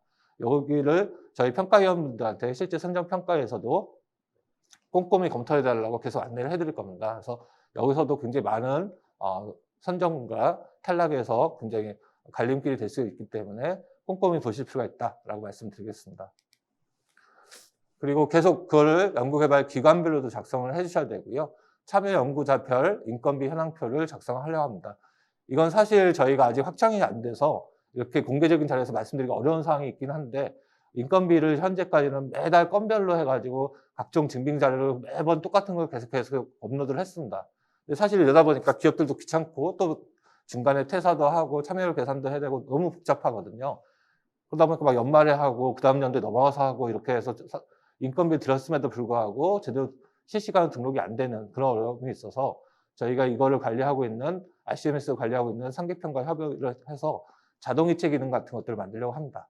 그렇게 하기 위해서는 참여 연구자별로 인건비 현황을 정확하게 산출을 해서 그 계획 대비 저희가 증빙 자료가 어느 정도 확정이 되면 매달 정기적으로 이제 자동 이체하는 이런 기능을 개발하기 때문에 이 참여 연구자별 인건비 현황표도 정확히 작성을 해주셔야지만 저희도 좋고 기업도 좀 더 편리하게 인건비를 집행할 수 있다. 이렇게 말씀드리겠습니다.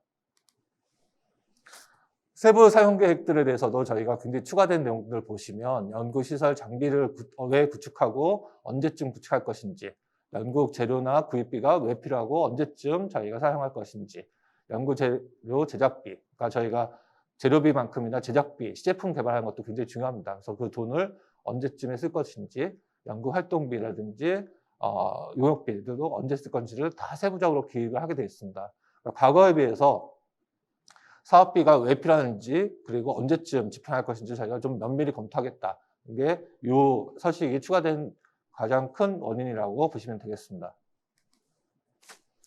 그 다음에 요약문에 대해서는 저희가 꼭 필요한 기술들을 관리하기 위한, 이 과제를 관리하기 위한 필수 정보라고 이해하시면 되고요. 저희는 말씀드린 것처럼 기초, 응용, 개발 세 가지 단계로 R&D 사업이 구분되는데 주로 개발 연구 단계를 지원합니다. 그리고 기술 성숙도도 저희가 TRL이라고 해서 보통 1단계에서 9단계로 구분되는데 중기부 R&D 사업은 6단계 정도의 기술 개발 결과물을 활용해서 7단계의 어떤 시험 테스트를 하거나 8단계의 수요처의 검증하는 단계까지 끌고 올라와서 사업화 9단계, 그러니까 양산하기 직전까지를 지원하는 사업이다. 이렇게 이해하시면 되겠습니다. 인적사항이나 이제 그 연구자, 책임자에 대한 정보를 굉장히 자세하게 입력하게 되어 있는데요. 이건 말씀드린 것처럼 기술개발 역량을 판단하는데 가장 중요한 요소 중에 하나가 연구 책임자가 이 과제를 정말 제대로 기획하고 관리하고 결과물을 산출할 수 있느냐를 보기 때문에 과제 책임자에 대해서 굉장히 다양한 정보를 제출을 해야 된다라고 이해하시면 되겠습니다. 참여 연구자들도 동일한 내용을 작성을 해주시면 되겠고요. 연구개발 기관이 아닌 관계기관에 대해서도 입력을 할 필요가 있습니다. 연구기관의 지시 성권이나 주연구개발 실적, 그다음에 연구시설 장비 보유 현황도 이 기술 개발을 하기 위해서 필요한 연구 역량을 얼마나 보유하고 있는지에 대한 판단 기준이 됩니다. 특히 저희가 말씀드렸듯이 주요 연구개발 실적이 과거에는 그냥 단순하게 등록을 해도 되고 안 해도 되는데 앞으로는 반드시 작성해야 되는 것처럼 의무화가 됐고요. 비영리기관 같은 거는 좀 너무 많기 때문에 제외한다 하더라도 영리기관인 기업들은 지금까지 시청받은 과제들을 다 작성을 해주시고요. 그 기존에 받았던 과제와 지금 신청하는 과제가 어떻게 차별화되고 또 반대로 기존에 지원받았던 결과물들을 어떻게 활용해서 새로운 그 제품을 만들기 위해서 활용할 것인지 이런 것들을 기업 스스로 입증하게 되어 있습니다. 그래서 R&D 사업에 대해서 선정평가를 준비하실 때 이 자료를 먼저 잘 작성해 주시고 과거에 지원받았던 과제들과 이 신청 과제들이 어떻게 다른지 그리고 그 과거 결과물을 어떻게 활용할 것인지를 미리 충분히 객관적인 증빙 자료를 가지고 준비를 해주시면 좋은 평가를 받을 수 있다라고 말씀드리겠습니다. 연구개발비는 제가 대부분 설명드렸기 때문에 생략하도록 하겠습니다. R&D 사업에서 제일 중요한 게 저도 계속 강조를 하는데 10년 동안 강조를 했는데도 아직까지도 평가위원분들과 저희가 얘기를 하면 가장 아직까지도 좀 잘 작성 못한다고 하는 부분이 이 평가 기준 및 평가 방법이 되겠습니다. 저희가 기초나 응용 단계가 아니라 개발 단계 R&D 지원하기 때문에 시제품이 반드시 나와야 되고 그 시제품이 정말 사업화 가능성이 있는지를 판단하기 위해서 가장 중요한 거는 이 개발하는 결과물이 얼마나 성능적으로 우수한지입니다. 그래서 저희가 객관적 성능 지표 뭐 이렇게 표현하는데요. 이 성능 지표를 정확하게 목표를 제시하고 그 측정 방법을 객관적으로 담보할 수 있는 방법을 제시하는 게 가장 중요한 방법이 되겠습니다. 그래서 결과물에 대한 성능 지표는 구체적인 수치로 제시하게 되어 있고요. 이 수치로 제시한 것들에 대해서 평가 방법과 평가 환경을 작성해 주시는데 당연히 신뢰도를 확보해야 되기 때문에 제일 좋은 것은 공인 시험 기관이라고 해서 콜라스라는 기관들이 있습니다. 이 콜라스 기관들은 그 시험 성적서를 발급할 수 있는 권한이 있고 그 발급받은 성적서는 우리나라뿐만 아니라 콜라스가 협업이 되어 있는 전 세계 어디서나 그 효력을 발생하거든요. 그래서 공인 시험 성적서를 받으시면 제일 좋고 그렇지 않을 경우에는 수요기업의 평가라든지 자체 평가를 하는데 이런 기준과 이런 방법론을 활용해서 평가를 받았다는 것을 반드시 할 필요가 있습니다. 그래서 평가위원들께서 이 기술의 결과물이 정말 객관적으로 입증될 수 있고 사업화 가능성이 있는지를 판단하는 굉장히 중요한 자료이기 때문에 가능한 가장 많은 고민을 들이셔가지고 구체적이고 객관적으로 작성을 해주시기를 부탁드리겠습니다. 다시 한번 말씀드리면 기술 수준이 가장 중요하고 R&D라는 게 신규성이 있어야 됩니다. 기존에 다 있던 것을 다시 만들어봤자 저희가 지원할 필요성이 없기 때문에 기술 수준을 세계 최고 수준이나 국내에서 어느 정도까지 새로운지를 반드시 제시를 해주셔야 되고요. 지금까지 계속 강조했듯이 기술개발 역량에 대한 평가를 저희가 올해부터 강화할 계획이기 때문에 사전에 이 기술개발을 하기 위해서 준비했던 것들을 가장 구체적이고 증빙 자료를 가지고 입증을 해주실 필요가 있습니다. 그리고 기술개발 및 사업화 목표가 명확하게 설정되고 그게 기술개발 내용과 방법과 서로 일관성 있게 작성이 돼야 되고요. 그 결과물들이 다 저희가 근거를 가지고 설명이 될 수 있어야 되고요. 사업화뿐만 아니라 사업을 필요한 계획과 그 기대 효과도 그 개별 기업뿐만 아니라 사회 전체적인 파급 효과까지 제시할 필요가 있다. 이렇게 정리를 말씀드리겠습니다. 다시 한번 말씀드리지만 올해부터는 중기부 R&D 사업도 과거의 소액 다수 과제에서 벗어나서 제대로 된 과제를 제대로 선정해서 제대로 지원하겠다, 제대로 관리하겠다는 게 핵심적인 테마입니다.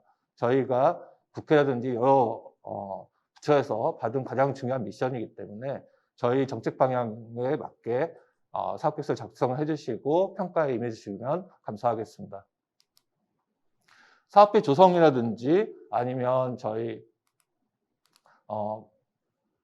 시스템에 대한 설명에 대해서는 중요한 것만 간단히 설명하고 넘어가겠습니다.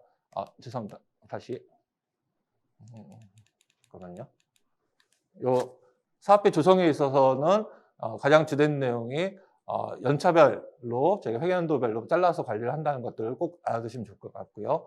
코로나19 대응을 위해서 특별 지침도 저희가 올해까지 연장합니다. 그래서 기업 부담금이나 이런 것도 굉장히 줄어들고 기술료에 대한 유예도 2년간 유예할 수 있으니까 참고하시면 좋을 것 같습니다. 청년 채용 활성화를 위해서 저희가 청년 채용 3종 패키지라는 거를 올해도 운영을 하기 때문에 4억 원 이상 과제 같은 경우는 1명 이상 청년 인력을 채용해야 되고, 그 다음에 민간 부담금 현금을 현물로 대체한다거나 기업들한테 인센티브를 드리는 게 또 2가지가 있습니다. 그래서 이 3종 패키지도 꼭 확인하셔가지고 가능한 기업이 필요로 하고, 그다음에 꼭 원하는 자금을 활용할 수 있도록 활용하시기 부탁드리겠습니다. 동시수행 과제수도 계속 질문이 많았는데요. 보면은 중기부 R&D 사업은 특정 기업을 육성하는 것도 굉장히 중요하지만 너무 많은 자금이 특정 기업한테 쏠려가지고 다양한 기업들의 어떤 참여 기회를 또 줄이는 그런 부작용도 저희가 고민을 하고 있습니다. 그래서 한 개 기업이 여러 과제를 동시에 수행하는 것은 저희가 가능한 최대한 막고 있고요. 그게 다시 2가지로 나눠지는데, 졸업제라는 건 누적을 해서 몇 개까지 지원하는지를 하는 거고요. 그다음에 동시 수행 과제 수는 올해 동시에 지원할 수 있는 과제 수를 제한하는 겁니다. 그래서 졸업제는 기업 주도형 R&D에 대해서만 총 4회까지 지원한다. 그리고 동시 수행은 기업 주도형은 1년에 하나밖에 할 수 없고 나머지 사업들 중에 협력형 사업들과 같이 해가지고 2개까지 지원 가능하다. 이렇게 보시면 되겠습니다. 온라인 입력사항들은 저희가 SM택을 기준으로 먼저 설명을 드리는데, 주요 5개 대형 사업들은 SM택을 그대로 올해까지 지금 쓰고 있기 때문에 큰 어려움이 없을 겁니다. 근데 이것도 처음 하시는 분들은 갑자기 들어오셔서 하시려면 굉장히 당황스러울 겁니다. 굉장히 많은 정보를 입력하게 돼 있기 때문에 하루에 다 모든 그 정보를 다 입력하실 수가 없습니다. 절대로 없기 때문에 최소한 일주일 정도, 그러니까 접수 마감일로부터 일주일 전부터 시작을 하셔야 됩니다. 그래서 크게 4단계로 진행되는데요. 먼저 기관에 대한 정보를 다 입력을 하시고, 연구자 정보를 다 끌어와가지고, 다 개별적으로 회원 가입하시는 연구자 정보를 다 끌어오셔가지고 연구자 정보를 등록하시고, 그다음에 과제에 대한 정보를 입력하시고 파일을 업로드 하시면 크게 4단계로 진행되면 완료가 된다. 근데 말씀드렸듯이 기업에 대한 정보, 그다음에 그 연구 인력에 대한 정보들을 등록하는데 상당히 많은 시간이 필요하기 때문에 미리미리 서둘러서 준비를 부탁드리겠습니다. 지금 기관에 대한 정보들, 이런 것들을 기본적으로 입력을 하셔야 되고요. 기관에 대한 정보가 다 끝난 다음에는 이제 과제 신청을 하게 돼 있는데, 신청하면서도 과제명을 적시를 해주시고 그다음에 쭉 넘어갑니다. 저희가 시간이 약간 한 5분 정도 남아있기 때문에 과제명만 간단히 중요하게 말씀드리겠습니다. 평가위원분들 중에서 과제명을 굉장히 중요하시는 분들이 있는데요. 과제명만 봐더라도 이 과제 전체를 대표할 수 있도록 압축적으로 표현하셔야 되고요. 크게 보통 보시면 밑에 예시가 있는 것처럼 3가지 요소가 포함이 돼야 됩니다. 어떤 것들을 활용해서 그 결과물이 수치적으로 어떤 급이나 어떤 적으로 표시가 돼야 되고, 마지막으로 기술 개발할 내용들이 있어야 됩니다. 그러니까 어떤 기술을 우리가 지금 기존에 갖고 있는 것을 활용하겠다.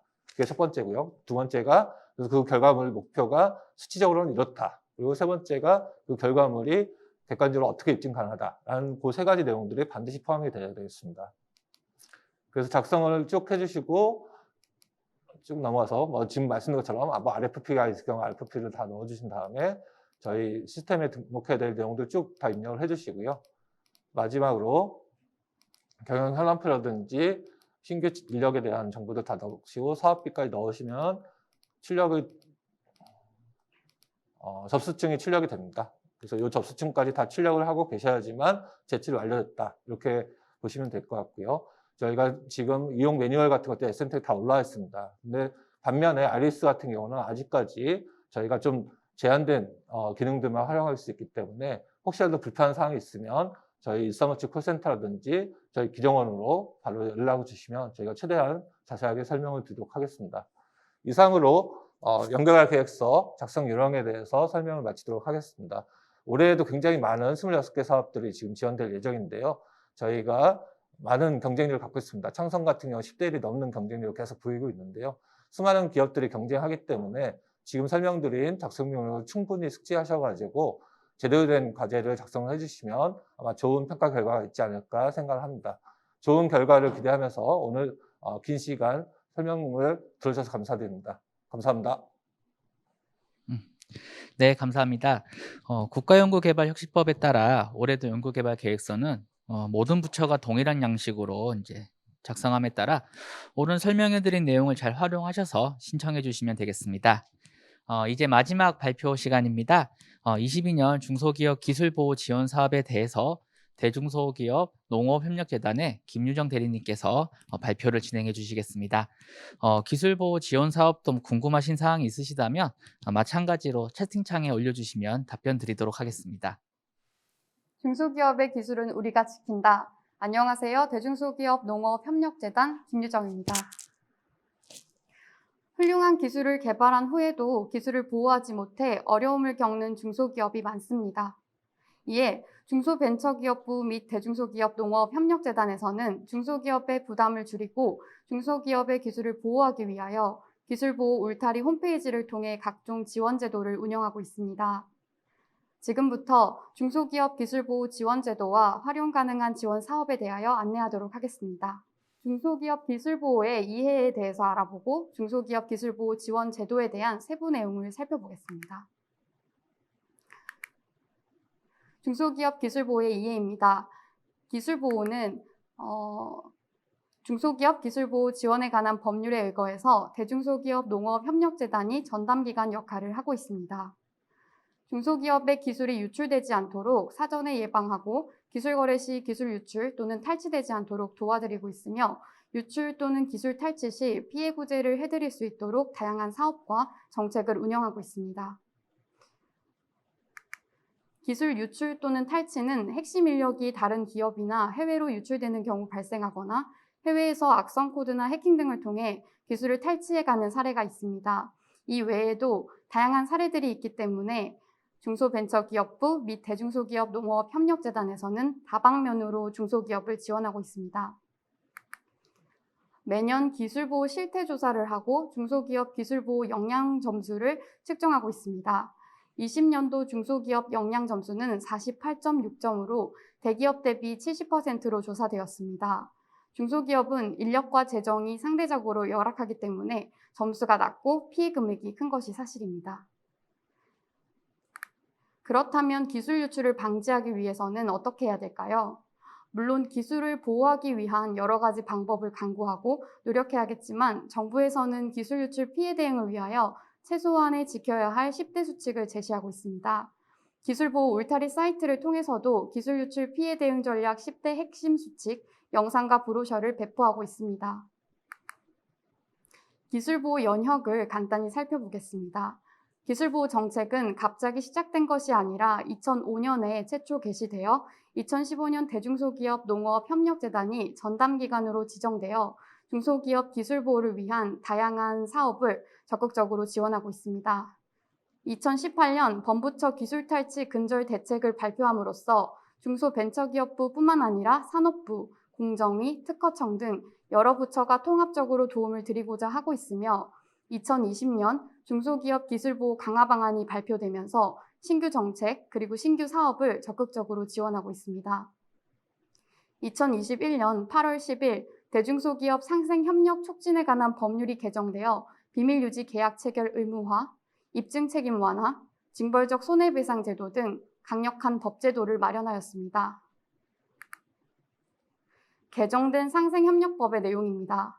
중소기업 기술 탈취 근절 대책 마련 이후에도 비밀 유지 계약 미체결, 처벌 규정 미흡 등으로 기술 탈취는 지속적으로 발생하고 있습니다. 기술 탈취를 당한 피해 기업이 소송에서 위탁 기업의 법 위반 행위에 대한 입증이 어렵고 합리적인 보상도 받지 못하는 실정입니다. 이번 상생협력법 개정을 통해 부당한 기술 자료 유용 행위를 금지하고 비밀유지 계약을 의무화하여 비밀유지 계약 미체결 시 1천만 원 이하의 과태료를 부과합니다.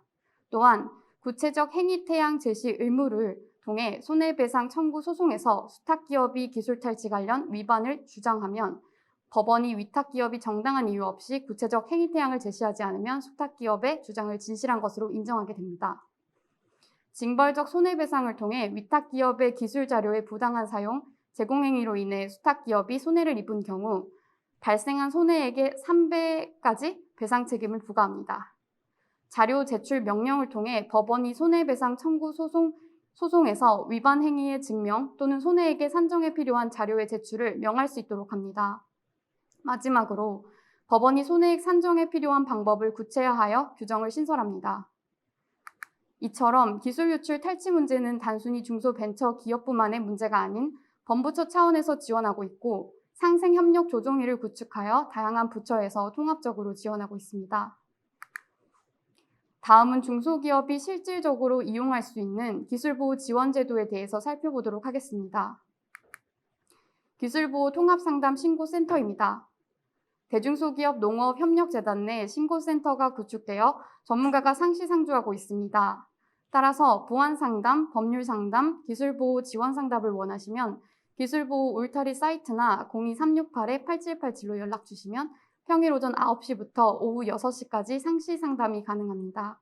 혹여 기술 유출 피해 기업이 있다면 경찰청 산업기술보호수사팀 핫라인이 구축되어 연계하여 신고를 도와드리고 있습니다. 중소기업이 위치한 그곳에 전문가를 파견합니다. 전문가가 없는 중소기업에 매우 유용한 사업이기도 합니다.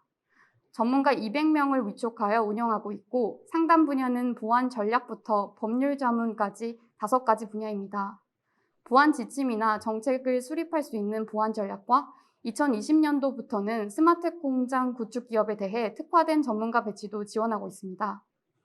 기술보호 울타리를 통해 신청할 수 있으며 무료 3일, 심화자문 7일, 최대 열흘간 지원받으실 수 있습니다. 중소기업에서 겪고 있는 법적인 애로사항이 많습니다.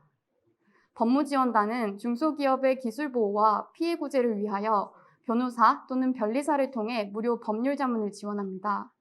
중소기업의 기술보호 및 지식재산권 보호를 위하여 사전 예방 자문부터 기술 유출 발생 시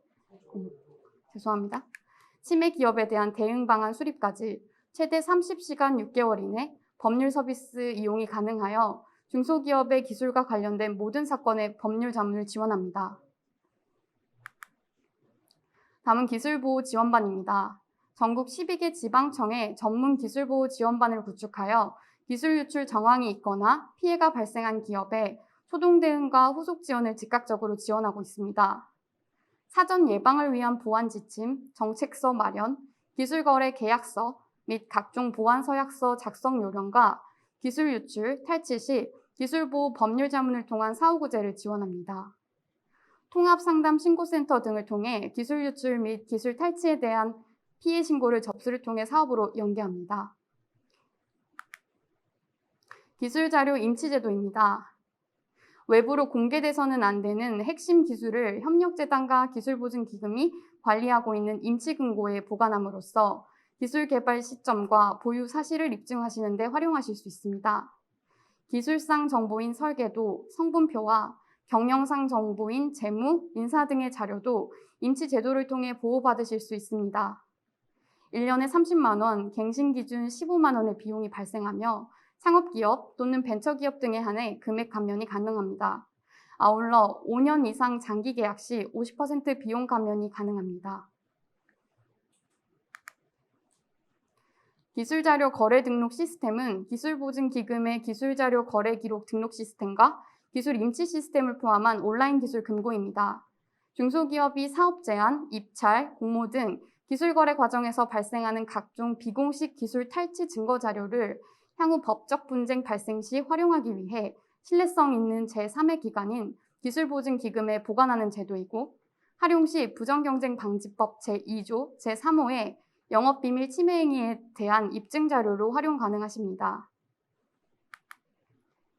다음은 기술 유출 방지 시스템 구축입니다. 중소기업 스스로 기업 환경에 맞는 보안 시스템을 구축하는 데 필요한 비용의 일부를 지원합니다.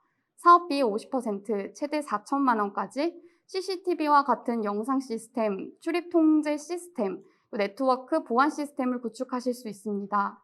매년 초에 기술보호 울타리 사이트 공고를 확인하시어 보안 업체와 중소기업이 함께 컨소시엄으로 참가 신청하시면 되십니다.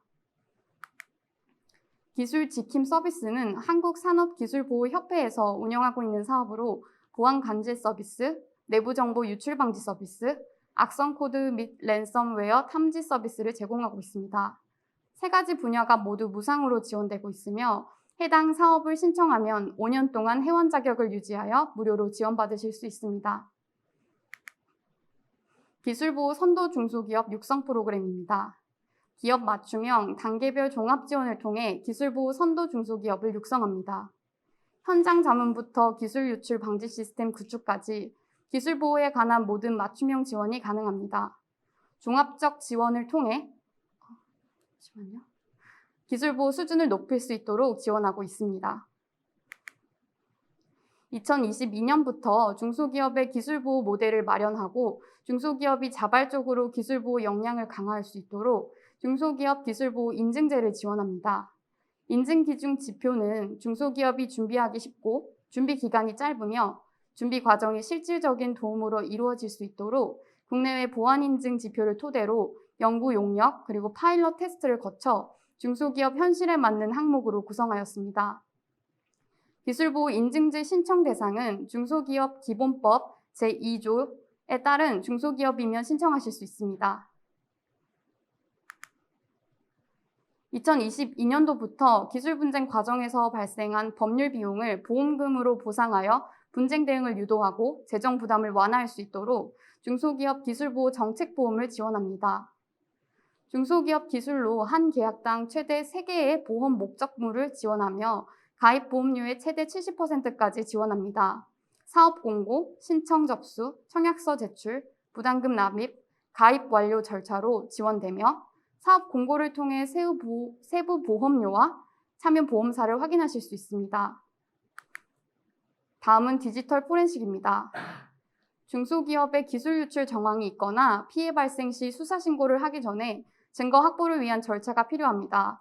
중소벤처기업부 대중소기업농업협력재단에서는 증거 수집을 위하여 기술 유출이 의심되는 피해 중소기업의 업무용 PC, 노트북, 태블릿 등 업무용 디지털 기기에 대하여 디지털 포렌식을 지원하고 있으며 피해 중소기업당 최대 연 500만 원까지 지원이 가능합니다. 기술 분쟁 조정 중재입니다. 사실 기술 분쟁이 발생하면 당사자 간 원만한 합의는 어렵고 소송으로 간다고 해도 비용과 시간이 막대하게 듭니다. 원만한 합의가 이루어지면 가장 좋지만 그 부분이 어렵고 제3자가 합리적으로 중재하는 것이 좋습니다. 조정부 또는 중재부를 통해서 해결을 도와드리고 있는데요. 기술분쟁 조정중재위원회는 전현직 판사로 구성된 전문가들이 도움을 드리고 있습니다. 법률적인 절차라 대리인을 선임하실 경우도 발생하게 되는데 이 경우 1천만 원까지 비용 지원이 가능합니다. 또 조정 중재를 거쳐 소송으로 가실 경우 소송비의 최대 2천만 원까지 지원합니다. 특허 심판 비용은 500만 원까지 지원이 가능합니다. 네, 이제까지 경쟁업체 또는 거래기업에서 기업의 핵심 기술을 침해할 경우 중소기업 스스로 고군분투하며 이를 증명해야 했습니다. 하지만 기술 침해 사건만큼은 신고 시 중소벤처기업부 기술침해 조사팀에서 직접 사실을 조사하고 실제 기술 침해라고 판단할 경우 시정 권고를 할 수 있습니다. 상대 기업에서 시정 권고를 따르지 않을 경우 인터넷, 신문, 언론에 해당 침해 행위와 기업명을 게재하고 공유하는 등 조속한 문제 해결을 돕습니다. 지금까지 살펴본 중소기업 기술보호 제도에 대하여 간략하게 표로 정리해 두었으니 참고해 주시면 되겠습니다. 중소기업 기술보호 지원 사업은 울타리 홈페이지에도 확인 가능하시며 필요한 자료도 다운로드가 가능하시니 확인해 주시면 감사하겠습니다. 유선상으로는 02368-8787로 연락 주시면 저희 전문가분들 또는 사업 담당자들이 상담이 가능한 점 참고 부탁드립니다. 이상 중소기업 기술보호 지원 사업에 대해 알아보았습니다. 경청해 주셔서 감사합니다. 오늘 준비된 발표는 모두 마무리되었습니다. 채팅창을 통해 많은 질문을 올려주셨는데요. 그중 가장 많은 질문과 이제 공유해야겠다는 내용을 오늘 발표자분들께 여쭤보고자 합니다. 첫 번째 질문으로 본 내용은 올해도 코로나 민간부담 경감 제도는 그대로 유지되는가에 대한 질문이 좀 있었습니다. 그 부분에 대한 답변 부탁드리겠습니다. 예, 답변 드리겠습니다. 저희가 코로나 특별지침이라고 저희가 통상 부르는데 크게 3가지 정도를 기업 입장에서 좀 더 완화해서 지원을 해드리겠습니다. 민감당금 비중을 완화하거나 아니면 기술료를 2년간 유예하는 제도는 올해도 중소기업의 경기 상황을 비춰볼 때 그렇게 호전될 가능성이 높지는 않아서 올해까지도 연장을 할 계획입니다. 그래서 너무 걱정하지 마시고 저희 중소기업 안전사업의 지원 조건 다시 한번 확인하시겠지만 적극적으로 참여를 부탁드리도록 하겠습니다. 네, 다음으로는 정부 R&D 과제 수행 이력 제출 의무화에 따른 질문입니다.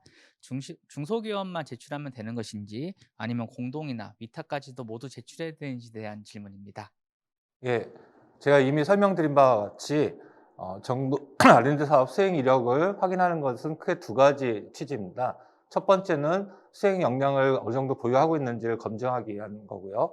두 번째는 이 신청 과제가 과거에 지원받은 과제와 중복된 것이 아닌지, 차별성이 확실하게 있는지, 아니면 과거 지원 과제를 정말 제대로 활용해서 연계해서 좀 더 업그레이드된 기술을 개발하는 건지를 면밀하게 검토하는 것입니다.